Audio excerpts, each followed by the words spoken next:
Media వాళ్ళకు కూడా అందరికి పెట్టు.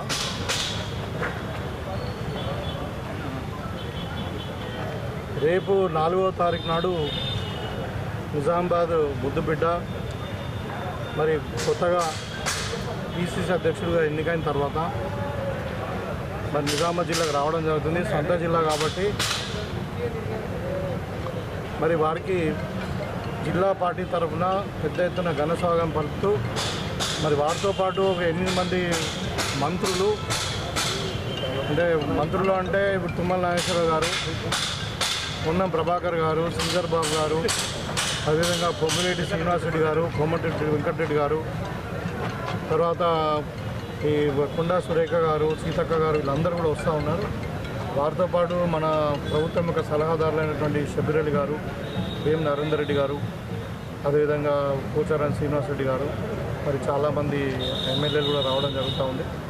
కాబట్టి ఈ కాంగ్రెస్ పార్టీ యొక్క ప్రోగ్రాం జిల్లా పార్టీ ఆధ్వర్యంలో జరుగుతున్నప్పటికీ మరి జిల్లాకు సంబంధించినటువంటి పెద్ద నాయకులు ఎవరైతే ఉన్నారో షబ్బీర్ గారు, మరి ముఖ్యంగా పెద్దలు సుదర్శన్ రెడ్డి గారు, మరి నేను అందరం కూడా కలిసి ఈ కార్యక్రమాన్ని చాలా పెద్ద ఎత్తున దగ్గర మేము ఒక 25 నుండి 30 వేల మందిని ఎక్స్పెక్ట్ చేస్తూ జిల్లాలో కాంగ్రెస్కు మళ్ళీ పునర్వైభవం వచ్చే విధంగా ఈ సభ సాగుతుంది.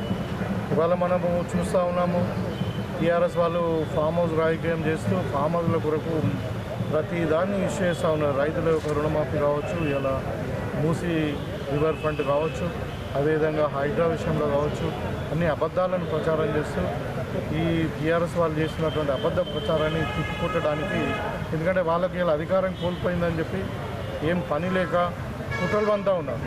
ప్రజల వైపు మాట్లాడి ప్రభుత్వానికి సలహాలు ఇస్తేనేమో బాగుండేది, కానీ ఇవాళ కుట్రాలు పని ప్రభుత్వం మీద ఏ విధంగా దుమ్మెత్తిపోయాలా, ప్రభుత్వాన్ని ఎట్లా బదనాం చేయాలనే కార్యక్రమాలు చేస్తూ ఉన్నారు. కాబట్టి దాన్ని ఢీకొట్టేటట్టు తర్వాత గతంలో నిజామాబాద్ జిల్లా అంటే కాంగ్రెస్కు అడ్డ పెద్దలు, అప్పుడు ఆ టైంలో డి శ్రీనివాస్ గారు కానీ, మరి సుదర్శన్ రెడ్డి గారు మంత్రి ఉన్నప్పుడు కానీ, షబ్బీర్ గారు మంత్రి ఉండే, ఇంకా స్పీకర్ వీళ్ళ చాలామంది ఉండే. సో అలాంటి మళ్ళీ పూర్వవైభవం తీసుకురావడానికి ఈ కార్యక్రమం ఉపయోగపడుతుంది. భవిష్యత్ ఎన్నికల్లో కూడా ఈ కార్యక్రమం ఉపయోగపడుతుంది. కాబట్టి ఇవాళ ప్రజలు పెద్ద ఎత్తున బ్రహ్మరథం పడుతూ ఉన్నారు.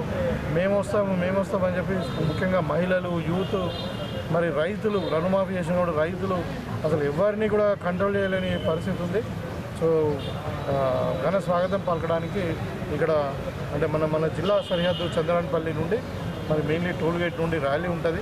అక్కడ నుండి మధ్యమదన స్వాగతం పలకడానికి రోడ్డు పైపున గ్రామాల ప్రజలు కూడా ఉంటారు. మరి ఇక్కడ అదేవిధంగా మరి సాయిబాబా టెంపుల్లో మాధవ్ నగర్లో అక్కడ పూజలు చేసుకొని బోర్గాం నుండి ఓపెన్ టాప్ జీప్లో ఆయన వచ్చి మరి వారితో పాటు మంత్రులు అందరూ కూడా వచ్చి ఇక్కడ మీటింగ్లో పాల్గొంటారు. వీళ్ళందరూ కూడా ఈ మీటింగ్ మరి మన జిల్లాకు వస్తున్నారు కాబట్టి నేను మన కాంగ్రెస్ శ్రేణులకు మరి జిల్లా ప్రజలకు కోరుకునేది ఏంటంటే దీన్ని విజయవంతంగా చేసుకొని మన జిల్లాను మరి అంటే మన రాష్ట్రంలో మంచి గుర్తింపు వచ్చే విధంగా మనం అందరం కూడా రేపు ప్రోగ్రామ్ను సక్సెస్ చేయాలని కోరుకుంటాం.